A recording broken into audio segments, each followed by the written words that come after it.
Hello bookworms, it's Jade from Bedtime Bookworm and welcome back to my channel. Today I'm here with my book diary for Lord of Chaos, the 6th book in the Wheel of Time series by Robert Jordan.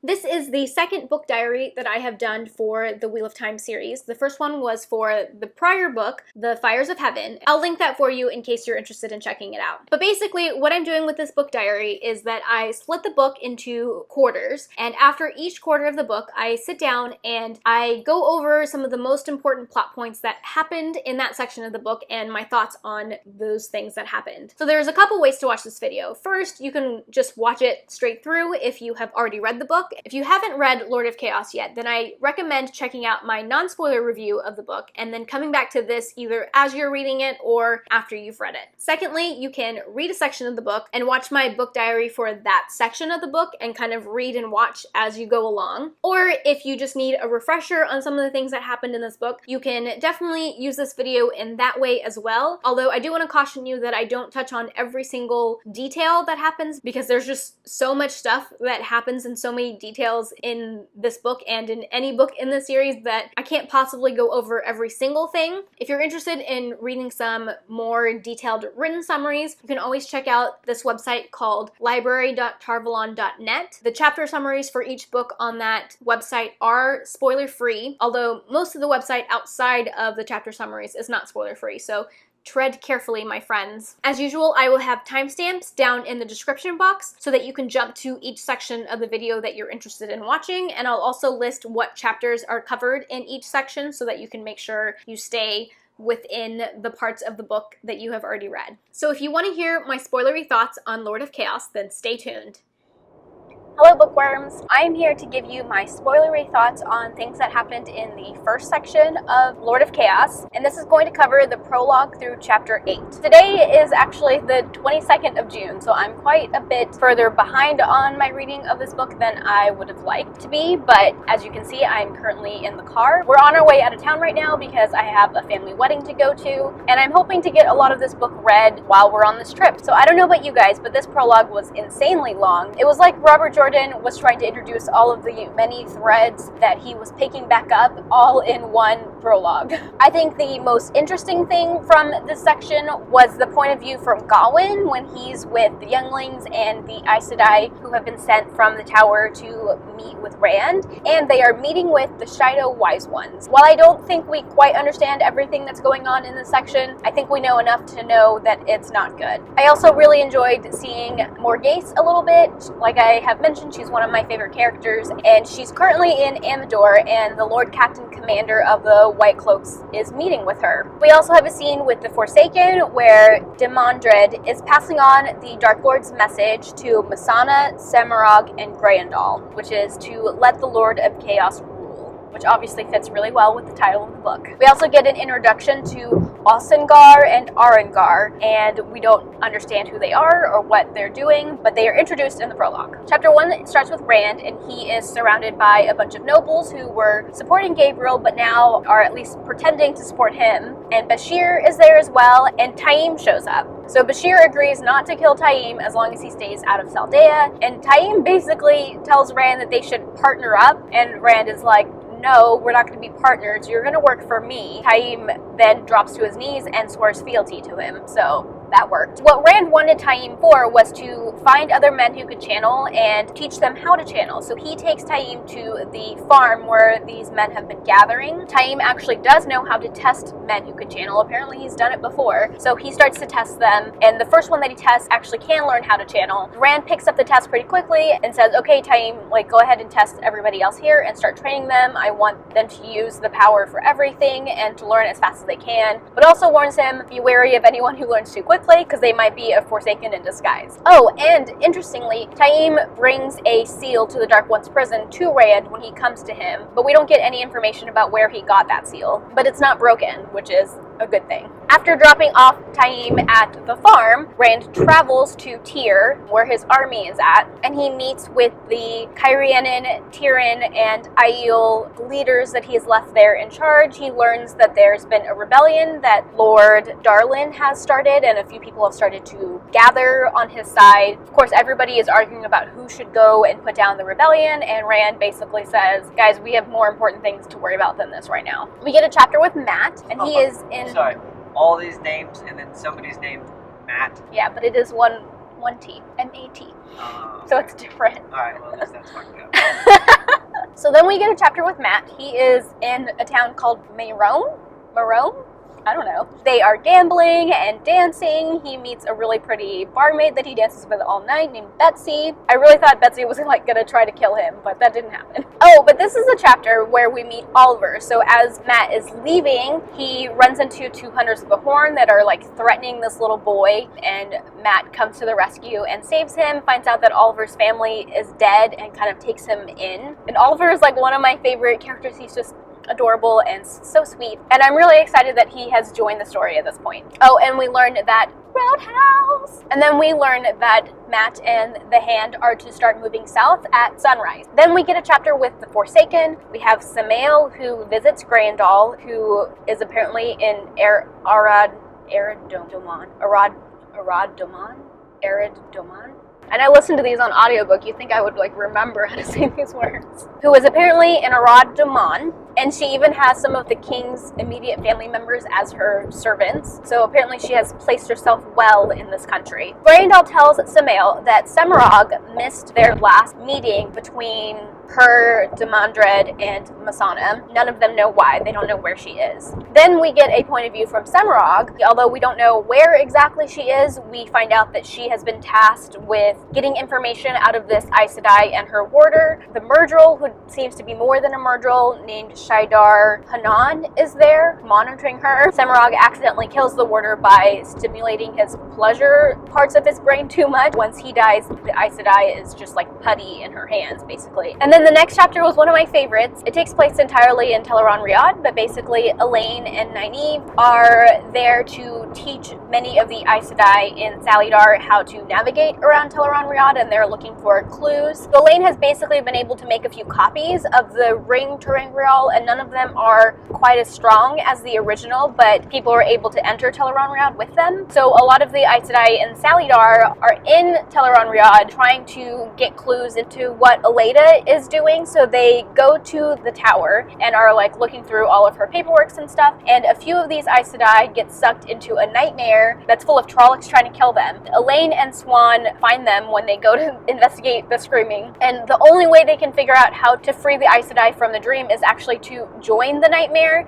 and then to remind the Aes Sedai within the nightmare that it's just a dream and it's not real. Some of them almost die in the process, but they make it out alive. I love seeing this chapter because I love seeing what Teleron Riyadh could do. You know, we've seen a lot of like the good stuff in Teleron Riyadh, and we don't get a lot of exposure to how things can go wrong, and so I really liked seeing that. And this is a chapter or a scene that has like really stuck with me over time, and I have been waiting for it to pop up, but I wasn't sure who Elaine was with when it happened, and now I finally get to see the scene play out. In chapter 8, Nynaeve is basically just like walking around Salidar. I didn't think this chapter was really all that necessary, but at the same time, Jordan uses it to kind of catch us up on multiple different people in Salidar through Nynaeve's eyes. But we see Logain, who is telling some people from the local area about how the Red Aja set him up as a false dragon. We see Swan, and Nynaeve reminds her that she wants to continue studying the stilling to see if she can figure out how to heal her. Theodrin shows up to remind Nynaeve that they're going to continue working on her block between her and Saidar. And then Nynaeve goes back to her room,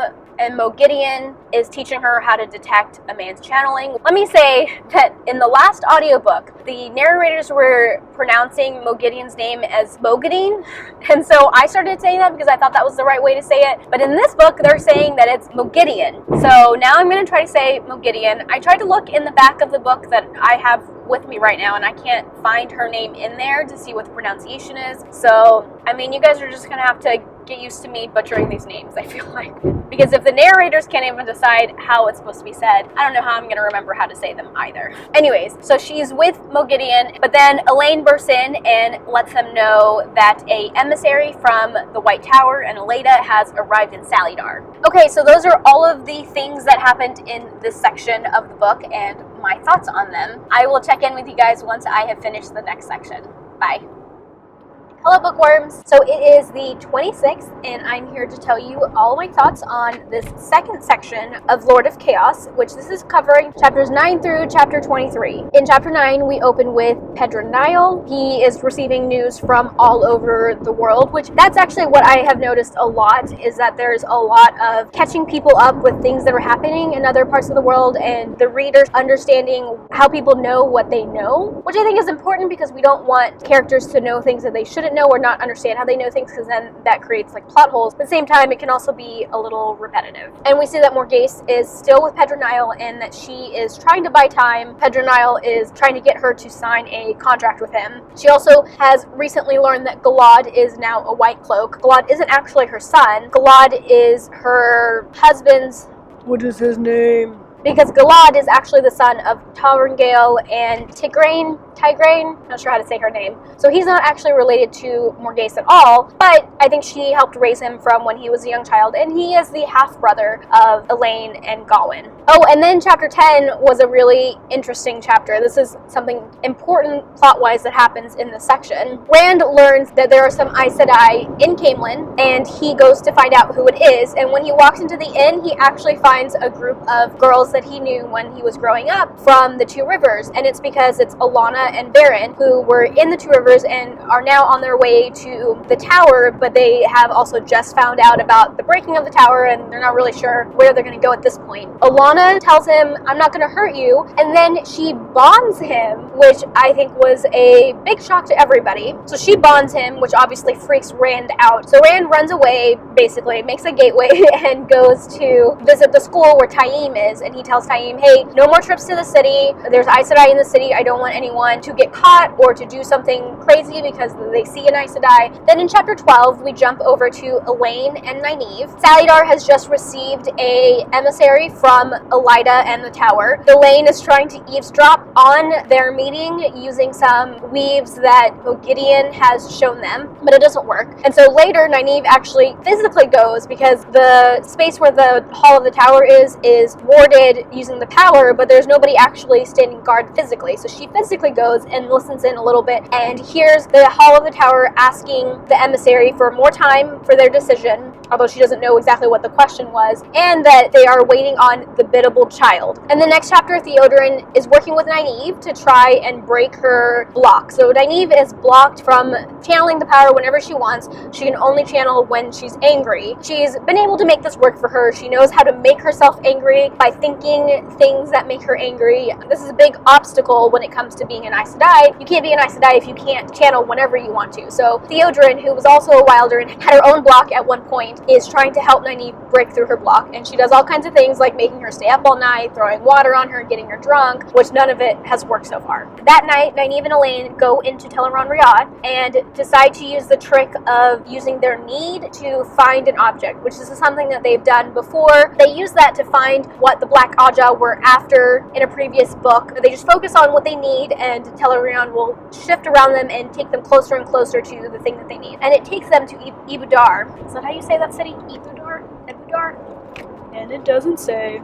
So it takes them to Ibudar, and they find this bowl in this room that Elaine can feel there are more Angreal there, so it's some sort of cache of Angreal and Turangreal. And this bowl that they find, Elaine is also convinced that it has something to do with the weather. The next day, they go to the Hall of the Tower and ask them if they can travel to Ibudar to find this bowl, but of course the Aes Sedai are like, nope, Ibudar is no place for accepted, you have to stay here, we will send somebody else. In chapter 14, 9, we are with Egwene. This was a fun chapter and does a little bit of building of romance of another couple that I really enjoy seeing together. Egwene was in Tel'aran'rhiod, spotted Nynaeve and Elaine in the tower and kind of freaks out and jumps out of Tel'aran'rhiod, and she goes to the part of the dream world where you can see people's dreams, and she gets pulled into Gawain's dream for the first time. He confesses his love in his dream. She kind of just like gets sucked into it. She can't escape, and in the end gives in, and that's where their romance is starting. I feel like before this point it was not clear to us as readers who Egwene likes between Galad and Gawain. She's always kind of been attracted to both of them, but for Galad it's always been very physical attraction, versus anytime she's interacted with Gawain she's really liked his personality.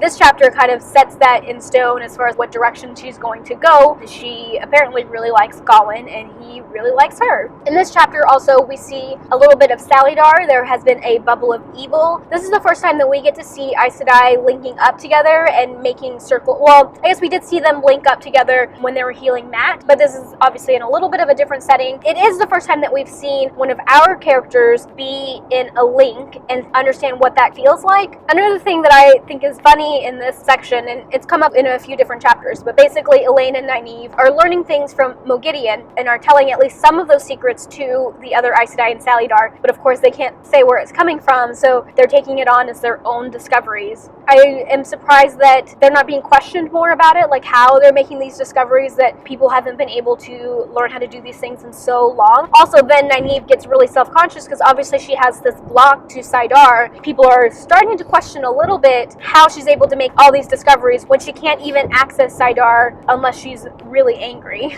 Then we have a chapter with Rand, and he is in Camelin meeting with some of the nobles who did not support Gabriel. But most of these nobles actually support Dylan. I think partially because Morghese sort of made a mess of things, which wasn't her fault, obviously. That was all Gabriel or Robin. And so they all support Dylan, but Dylan is very firm in that she supports Elaine for the throne. This is also a chapter where a really cool reveal happens. I've been waiting for this piece of the puzzle to come together. Rand asks Dylan when they're alone. A lot of the nobles here kind of look at me funny, like, why do they look at me like that? And she tells him that he has a striking resemblance to Tigraine or Tigraine, the person who was queen before Morghese. And so this is when Rand realizes, because Tigraine ran away from being queen, that fits very well with the story we heard of a woman coming into the Waste and becoming a maiden of the spear, and then of course becoming Rand's mother. So this is where we figure out that not only is Tigraine Rand's mother, but Rand is also now Galad's half-brother, which is interesting because Galad is half-brother to Elaine, and Elaine and Rand are in love. They're not actually related, but they are related through Galad, but they share different parents. Interestingly, two different sea folk have come to find Rand. One is in Camelin, and one is in Cairhien. If I'm remembering correctly, then Rand is sort of avoiding them. I mean, he has a lot of responsibilities. That's another thing, looking at this section and this book in general, look at how far Rand has come. He started out as a simple farm boy, and now he's like running 3 different countries. He's got so much on his plate. He's trying to figure out how to be the Dragon Reborn and to save as many people as he can. He has a lot of responsibilities on his shoulders. His thought process and the way that he thinks now is so different. That's one of the things that I love about this series, is seeing not only his character growth, but all of the characters grow so much in the span of these books. So in addition to having the farm where he is gathering men who can channel, Rand has started a school in Cairhien where he is gathering inventors and intellectuals. There's also a man named Herod Fell there who seems to know a lot about a lot of things. So Rand goes to him and asks him what he knows about the Warder Bond, because he's just been bonded by Alana. He asks him about the seals to the Dark One's prisons, because Lews Therin in his mind is constantly screaming, break the seals, end my pain. I think that's just Lews Therin being crazy. Rand does meet with Egwene after that. He asks her, can you tell me where Elaine is? I know you know where Elaine is, and I need to find her for the Lion Throne. It drives me absolutely insane that Egwene won't be more open with him. Granted, it's not her secret to tell, and there are a lot of other Aes Sedai in Salidar, but I feel like she should want to help him more than she does. Then we have a chapter where Ogier arrive, and it's actually Loyal's mom and Elder Haman, who he has talked about before as being one of the elders from his steading. And apparently Loyal has been engaged to Aerith, who we met in one of the previous books as well. So they're all looking for Loyal. Loyal's been out of the setting for like at least 5 years, and it's starting to get to the point where he needs to go back or it could be life-threatening. Rand says, I can help you. I know where Loyal is, but I need your help. Help me find all of the waygates. The Shadow are using the waygates to travel everywhere, and I want to close them. Elder Hammond takes a bunch of maps and marks down a bunch of the waygates. He also marks a waygate that's at Shadar Logoth, and Rand, he actually takes the Ogier and a bunch of Aiel to Shadar Logoth. We get a chapter in Shadar Logoth where they're closing the waygate, and then one of the maidens disappears. And of course, Rand is really upset. He doesn't want people dying for him, especially maidens, but they search high and low, can't find her, and he adds her name to the list of maidens who have died for him, or women who have died for him. After that, Rand takes the Ogier directly to the Two Rivers, or outside the Two Rivers, so that they can get to Loyal quickly, which this whole time we haven't really seen a chapter from Perrin at all. We got a glimpse of Perrin in the prologue. He said he was going to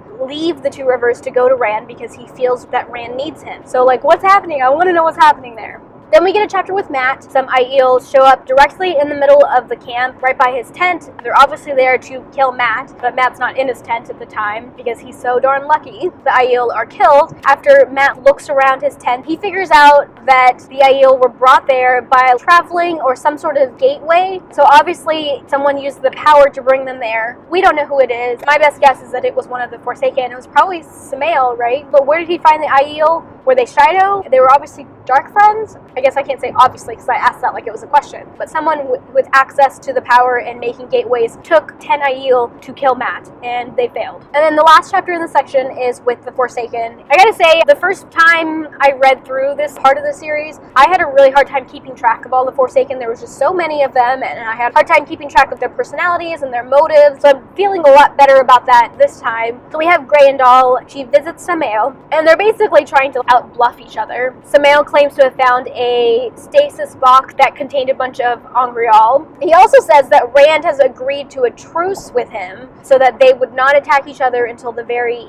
end, but that's not true. We read that scene where Rand receives a messenger from Samael asking for a truce, and Rand says he refuses to have a truce with the Shadow, and the guy like melted before their eyes. But he's telling Grandal that Rand agreed to the truce, so obviously that's a bluff. Samael also says that he doesn't believe that Lanfear and Asmodean are dead. Grandal tells Samael that Masana is in the tower, which is really interesting, and I wonder who she is in the tower. I don't know if she's an Aes Sedai that we've met. Okay, so those are all of the things that happened in chapters 9 through 23, and I will check in with you guys again when I have finished the next section of the book.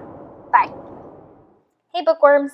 I'm back to tell you all about the things that happened in chapter 24 through 40, or the third quarter of Lord of Chaos. A lot of stuff happened in this section, and a lot of it was really exciting. We start off the section in Cairhien. Egwene is wandering around the city, getting some fresh air and exercise, and she notices a group of people in front of her that she recognizes as being the Aes Sedai embassy that Elida has sent from the White Tower. So not the Salidar Aes Sedai, but the ones from the White Tower. She runs to the Wise Ones, and she tells the Wise Ones that the Aes Sedai can't know she's there because they're going to make her go back to the White Tower, which is true, but not for the reasons that the Wise Ones think. If Egwene was truly Aes Sedai, I don't know if the White Tower Aes Sedai could really make her go to the White Tower, but the fact is that she's not truly Aes Sedai, and she's only an accepted, but the Wise Ones don't know that. Egwene later tries to eavesdrop on these Aes Sedai to get an idea of what some of their plans are. It doesn't work, she fails, but as she's leaving, she literally runs into Gawain. This is the first time Egwene and Gawain have been in the same place for a really long time, and it's the first time that they have met after Egwene basically spied on Gawin's dreams and realized that he's in love with her and sort of realized her own feelings towards him. So at this point, they confess their love to each other. She realizes that Gawain is very upset with Rand because he thinks Rand killed his mother, and Egwene makes him promise not to hurt Rand or do anything to go against Rand until Egwene can prove that Rand didn't kill Morghese, which she's not sure how she's going to prove that. There is an attempt on Rand's life by some children of the light. They're caught. Most of them are hanged, but Rand sends one back to Pedronile to tell him that basically he's out to get him, which I'm not sure if we really know if Pedronile is the one who sent these white cloaks. I went back and reread this section because I was curious if these were questioners, but they are only described as having like regular sunbursts and not the little hook that questioners have. So I don't think they were questioners, but I don't think we've seen Pedronile give an order for people to attack Rand. So I'm not sure if this is really Pedronile's doing or if there's something else going on. Egwene goes to Rand because she wants to warn him about the Aes Sedai. She ends up being in the room when the Aes Sedai come, so he hides her behind a screen of the power so that she can't be seen. But we later learn that the Aes Sedai in the room were able to feel her presence, so they know she was there, but they still don't know who she is. The Aes Sedai from the tower basically try to buy Rand by giving him a bunch of treasure and are trying to bribe him into coming back to the tower with them. In chapter 28, Rand opens a few letters that he's been given. There's 2 letters from sea folk in different cities, and he also gets a letter from Queen Alliandre from Gildan. But in this chapter, Rand is actually attacked by a gray man. And this was so fun for me to read because they say like a door opens but nobody walks into the room or something. And as soon as they said that, alarm bells were going off in my head. There had already been a previous scene where Aviendha had told Rand some of the recurrent dreams that the Wise One Dreamwalkers were having, and one of them Rand felt pretty clearly meant that a gray man was coming. So as soon as I read that a door opened but like nobody walked in, I was like, oh my gosh, that's the gray man. Rand realizes that the gray man is in the room, but before Rand has a chance to do anything to the gray man, Taim is there and he kills the gray man from over Rand's shoulder. Oh, and then Nynaeve accidentally heals Logain from stilling. And in the chapter after that, she then goes on to replicate it and heals Swan and Lyanna as well. This was something that I've been looking forward to for a long time. I knew this plot point was coming, but I wasn't sure what book it was going to happen in. It's just such an exciting moment because for years and years, stilling was not known to be able to be healed. Even in the Age of Legends, when so much more was known about the power than is known now, stilling has never been healed before, and Nynaeve discovers how to do it. Like, how cool is that? The only downside to being healed from stilling is that you don't have as much strength in the power when you have been stilled and then healed from it. And in Aes Sedai culture, your strength in the power really has a lot to do with the hierarchy and if people will listen to you or give you respect. So it's a definite downside, but it's way better than being stilled and not having access to the power for the rest of your life. We also see Delana being visited by a new-ish character. She's calling herself Halima, but we are told that it's really Arengar who was introduced way back at the beginning of the prologue. Obviously, Halima is a dark friend, something more than just a dark friend, but we don't really quite understand. But she reveals that Delana is also a dark friend and is Black Aja. The next chapter is back in Amador, where we see some questioners, and Morgase is being escorted to visit Pedronile again, and she sees some of the people who have been helping her plan her escape be hanged. So her escape is ruined, and because she doesn't want to see any more of her people killed or people who are helping her killed, she ends up signing the contract with Pedronile. Now this is where things get even more interesting. So Egwene is finally allowed to visit Tel'aran'rhiod. She hasn't been allowed to visit by the Wise Ones because of her health situation. They finally feel like she's healthy enough to go back. In her first meeting with the Wise Ones and the Aes Sedai from Salidar and Tel'aran'rhiod, they summon her in like a very formal fashion to come as soon as possible to Salidar. Egwene thinks she's figured out how to get into Tel'aran'rhiod in the flesh, which the Wise Ones think is a very evil thing to do, and they refuse to teach her, but she thinks she's figured out how to do it on her own and says that that's the fastest way to travel to Salidar, so that's what she's going to do. Rand is spying on this meeting. He has been trying to figure out where Salidar is because he wants to come get Elaine and put her on the Lion Throne. By spying on this meeting, he ends up seeing a map of Salidar and figures out where it is. Before Egwene leaves for Salidar, she decides to fess up to the Aes Sedai and tells them that she's been lying to them and that she's not really an Aes Sedai, she's just an accepted. And of course that means she has a lot of tow towards the Wise Ones. To be able to meet that tow, she lets them basically beat her. But then afterwards, all of the Wise Ones have completely forgiven her for this, and there is definitely a heartfelt goodbye between them. They feel like she's a true Aiel at heart, and she's always welcome to come back to them. Then Egwene is successful in traveling to Salidar through Tel'aran'rhiod in the flesh, which is cool because that's also a new discovery that hasn't been been known how to do since the Age of Legends. When she gets there, of course everyone is surprised at how quickly she came, but they tell her that she's going to be the new Amerlin Seat. This is a moment I've been waiting for like the whole series. I remembered this from my past read, and on this reread I've noticed so many hints and little Easter eggs throughout the books leading up to this about Egwene being made I cannot say this word. Amerlin Seat. I did it. When she did her accept test, one of the various lives that she saw into had her as Amerlin Seat. And I know we've talked about in our live shows some of these things, and it just at that time seemed ridiculous that she would actually get there. But me as a rereader, I knew that she was going to get there. I was really excited to finally get to this point in the series. Of course, there's a lot of politics involved in this. There seems to be 3 different parties in the hall. You have Lelane's group and you have Ramonda's group, which those 2 are kind of head to head, and they basically only vote for Egwene being Amerlin because they don't want the other person to win. Then you have Sheriam's group, who consists of a lot more people but includes Lyanna and Swan, and Egwene is now going to have to figure out how to manage all of these different sides of the Hall of the Tower. But this goes back to when Nynaeve eavesdropped on the Hall of the Tower in Salidar, and they said something about they're waiting on the biddable child. That is who they were waiting on. They were waiting on Egwene. They are sort of purposely putting a child on the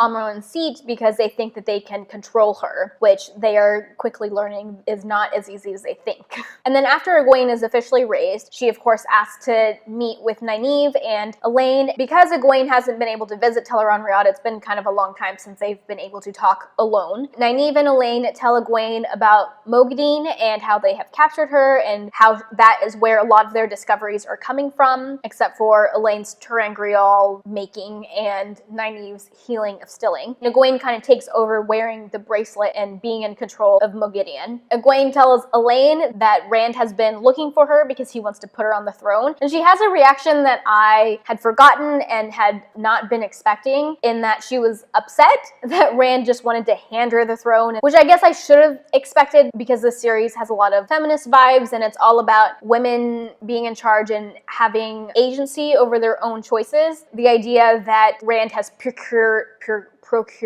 these 2 thrones and wants to hand them to her, I can see as being like a little condescending, but I hadn't really thought about it that way before, so that took me a little bit by surprise, but I guess it shouldn't have. Of course, at this point, Matt shows up. Rand has sent Matt here through a gateway, and this was one of the funniest chapters. So Matt shows up and gets escorted to the Amerlin seat. When he is taken to Egwene and Elaine and Nynaeve, he's like, "Are you guys crazy? You can't pretend to be the Amerlin seat. They're gonna kill you." Until he realizes that Egwene actually is the Amerlin seat. I mean, I can understand why he didn't believe it. Egwene wasn't even close to Salidar. I mean, Rand said she might get there before you, but I'm sure he wasn't actually expecting Egwene to get there before him. And then not only is she there before him, but she's now in charge. I can see why that would be very unbelievable. The way that scene played out was so funny. I was laughing out loud multiple times. Towards the end of the section, Egwene is basically trying to manipulate the different parts of the Hall of the Tower to all agree that they should start moving north because she wants to confront Elida. That's her biggest goal right now. Oh, so Matt also has been given a letter to give to Tom from Rand, and while we don't learn the contents of this letter, which is driving me insane, I want to know what the letter said. We're also not entirely sure who the letter's from, but I think it's pretty heavily implicated that it's from Moraine because we know that Moraine gave Rand a letter for Tom. So even though it's not spelled out, I think it's pretty clear that it's the letter from Moraine, and I really want to know what it says. Avienda has been traveling with Matt the past few days and is in Salidar because she wants to talk to Elaine. Elaine actually has to go and save her because she's surrounded by Aes Sedai who are very impressed with the fact that she can channel and how strong she is. Most Aes Sedai don't know at this point that a lot of Aiel Wise Ones can channel. So they're surprised by that. They have surrounded her and Elaine has to pull her out of there. They go to catch up and Avienda confesses that while she was tasked with taking care of Rand, she has now fallen in love with him and has even slept with him. She gives Elaine the opportunity to kill her, which of course Elaine doesn't do. Elaine also goes on to tell Avienda about Min, who is the third person in this polygamous relationship, possibly.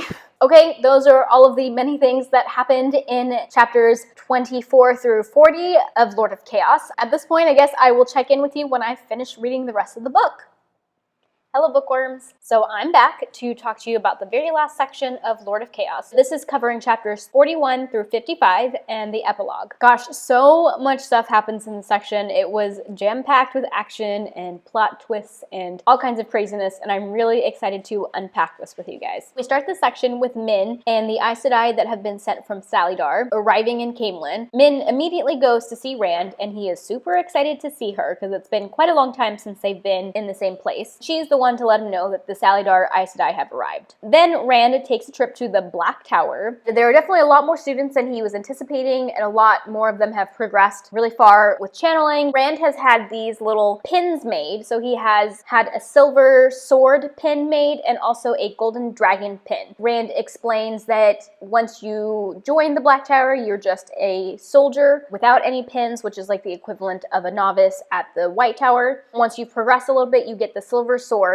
That means that you are now a dedicated. The dedicated is basically like an accepted. Once you are fully trained up, you get a golden dragon pin, and that is to symbolize that you are now an Ashaman, which is the equivalent of an Aes Sedai in the Black Tower. And of course, he gives both of those pins to Taim, and he is the very first Ashaman to exist. Then we get a chapter with Mat, and this is back in Salidar. Egwene is kind of trying to make Mat a little bit uncomfortable with making him wait to see her. He, of course, being Mat, is trying to prove to Egwene that he's like totally not stressed about it and doesn't care. So he spends the night dancing with different women and is surprised by both Swan and Lyanna because he doesn't recognize them for who they are when they ask to dance with him. Towards the end of the night, he does dance with Halima, who we know is actually Arengar and some sort of evil person, definitely a dark friend. He dances with her, and when he's leaving after dancing with her, he feels his medallion, his fox head medallion, go cold, and he like looks around. The only person looking at him is Halima, so he very smartly asks some people if Halima is Aes Sedai because he's assuming it was her, trying to touch him with the power. The people that he asked kind of laugh and like, no, Halima's a secretary. What are you talking about? So Mat kind of brushes it off, but it's definitely a very interesting thing to happen for us readers. And the next day, Egwene does finally meet with Mat and basically tells him, you can leave Salidar or you can go with Nynaeve and Elaine to Ibudar. Mat chooses to go with Egwene and Nynaeve, but he leaves Talmains in charge of the Band of the Red Hand and tells them that if the Aes Sedai leave Salidar, to follow them, but far enough behind that it's not threatening. The next chapter was one of my favorites, or the next two chapters were some of my favorites. In this chapter, Perrin and company finally arrive in Caemlyn. I'm so glad Perrin's back in the story. I have missed him so much. He's one of my favorite characters, and we got just like a snippet of him in the prologue, which got me really excited. It wasn't until this last quarter of the book where he actually shows up again. In the chapter after that, Perrin has to basically be accepted by Fael's parents because they didn't even know about Perrin at all, much less that they were married. So when they very first show up, Fael's like a little bit nervous. She doesn't know what her parents are gonna do. She immediately goes to see her mother because apparently in Saldean culture, the woman is supposed to get permission from her mother before she can marry, and obviously Fael didn't do that. So she could be in a little bit of trouble here. She goes to her mother first and is trying to convince her that she's old enough to get married and that her parents should approve of Perrin. That whole chapter was hilarious to watch. Everyone's uncomfortable. Just seeing the interactions between Fael and Perrin and Fael's parents was so funny. In this chapter, there is an Aes Sedai. It's one of the Aes Sedai that is part of the group that came from Salidar that is attacked by people who look like Aiel. At the same time that she's attacked, somebody runs into the inn where the Aes Sedai are staying and basically warns them that she's been attacked, so she's able to be rescued and healed in time. So it looks like it was kind of staged to where they wanted to pass on a message, but they didn't want the Aes Sedai to die. The Aes Sedai all conclude that this was Rand's doing and that Rand was trying to pass on a message to them. I think that the Aes Sedai are wrong about this because, well, one, if Rand had given the order for this to happen, I think that we as readers would have been told about that, but even so, the exact message that the people were trying to pass on said, tell the other witches to stay away from Althor. And I think it's pretty clear that any Aiel, one, wouldn't call Aes Sedai witches, but also they wouldn't call Rand Althor. They would call him the Kar Karn. So to me, it's pretty clear that those were not Aiel and somebody else did that. And then we are in Ibudar with Mat and some of the people from the band that he brought with him, including Ulver and Elaine, Nynaeve, Tom, Julian, and of course there's the two other Aes Sedai. Adelius and her sister. I don't remember her name right now. The chapter talks a little bit about their journey to Ibudar. The Aes Sedai have been trying to study Mat's medallion while they were on the road. He refused to take it off and refused to give it to them, so they tried to study it from afar. By the time they finally get to Ibudar,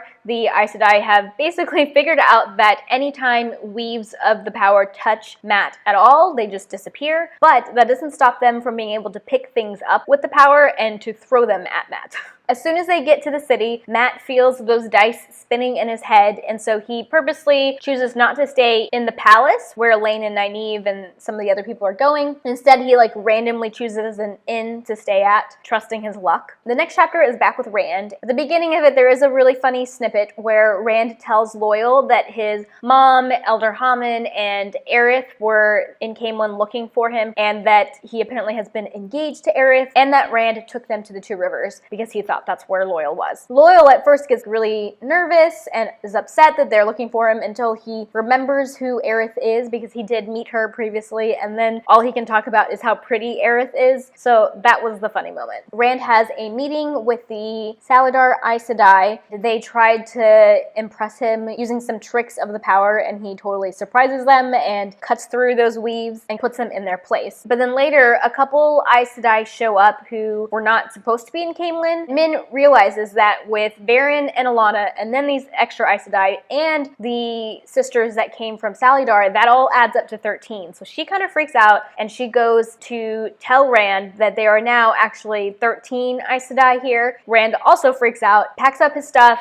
He goes and finds Perrin as well and tells Perrin what's going on. Rand and a select group of people very quickly get all their stuff together. Rand writes a few letters, including one to those Aes Sedai explaining why he's leaving, and tells them that they can join him in Cairhien, but only with 6 Aes Sedai, which is the number that the Aes Sedai from Elida have as well, because he's trying to give them equal footing. And then Rand takes them to Cairhien. An interesting snippet in this chapter that I noted is that the Aes Sedai from Saladar are talking with Alana and are giving her a hard time about not being able to control him. Alana says something really interesting. She says that she has tried to compel him through the warder bond, but it hasn't worked. He must be immune to it, or there's something different here. And I think this is the first time I had realized or heard that someone could be compelled through the warder bond. So that conversation took me by surprise a little bit. I don't think we knew that that was a capability of the warder bond. I guess in a way what's happening with Lan is kind of a compulsion. I was seeing that as being something different. And then this is where things go really crazy and shit hits the fan. So Rand is in Cairhien, and the Aes Sedai from the White Tower trick him. They come in with a big chest like they did the first time that they went to go see him, and some of them are wearing hoods so you can't really see their faces. Basically, there's more Aes Sedai in the room than are supposed to be. There are 13 Aes Sedai in the room. Actually, there might have been more than 13, but there were at least 13, way more than Rand could handle. They upset him, he tries to touch the source, and they shield him. They put him into the box, and they leave. On their way out, they tell the Aiel that are standing guard that Rand got mad at them and opened a gateway and just left. The Aiel don't think anything of it because that's something that he's done before. It's not outside of the realm of reasonableness that he would just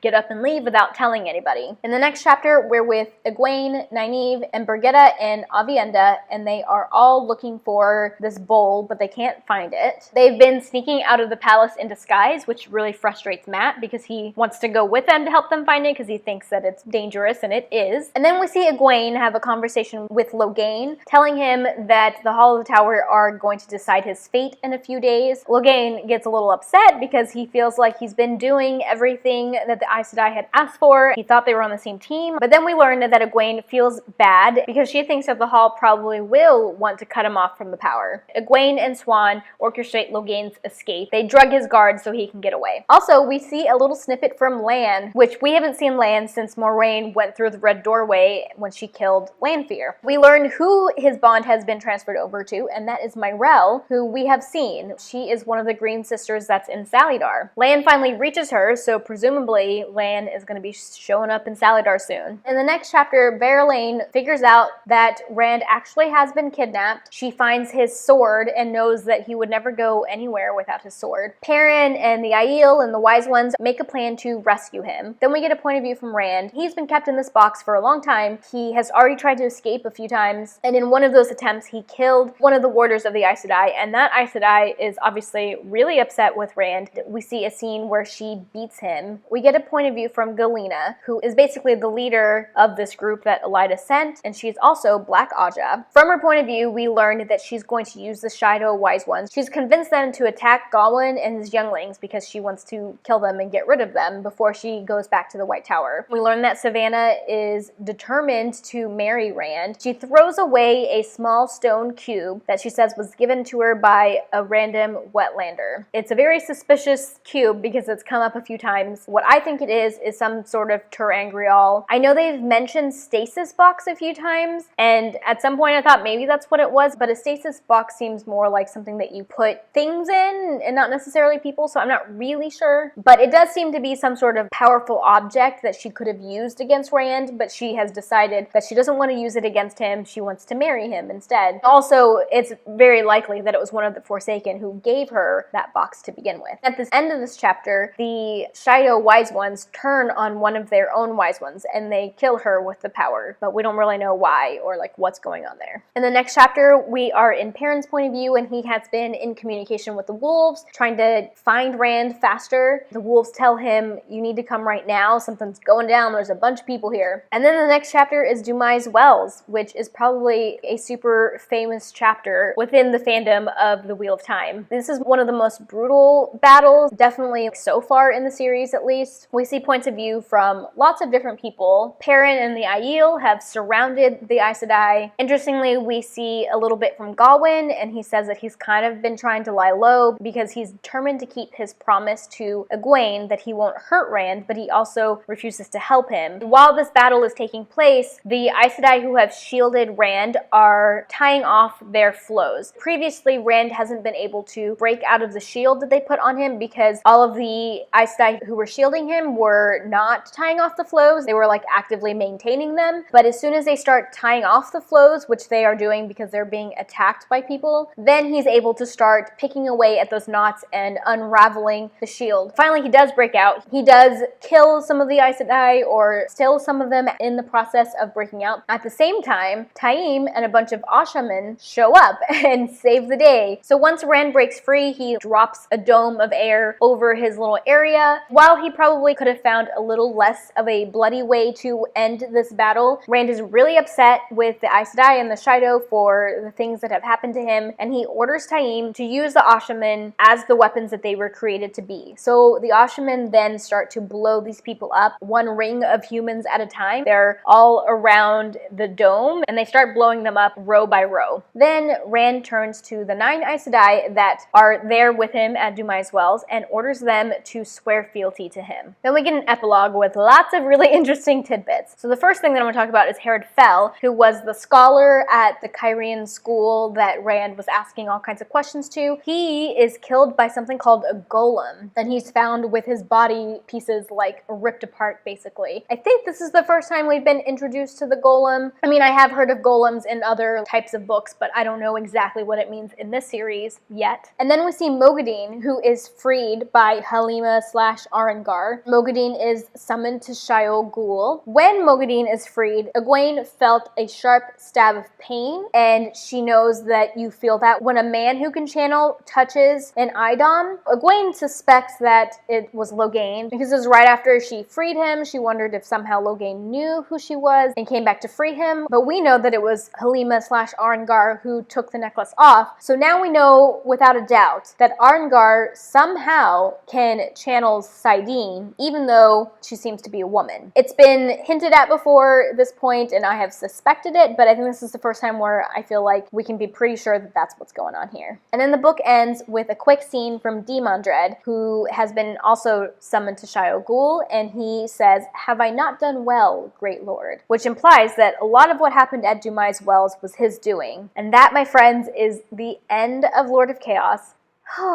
I can't believe that ending. Dumai's Wells has definitely been an ending that has stuck with me over time, that I knew was coming in this book. Things are just getting so much more complicated, and we are like only halfway through the series. Alright, I hope you guys enjoyed hearing all of my spoilery thoughts. Bye!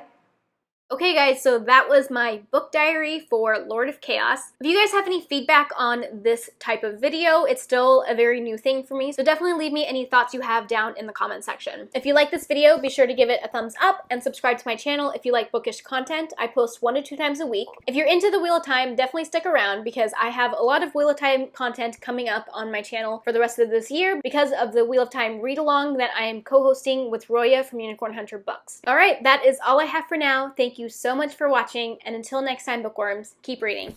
Bye!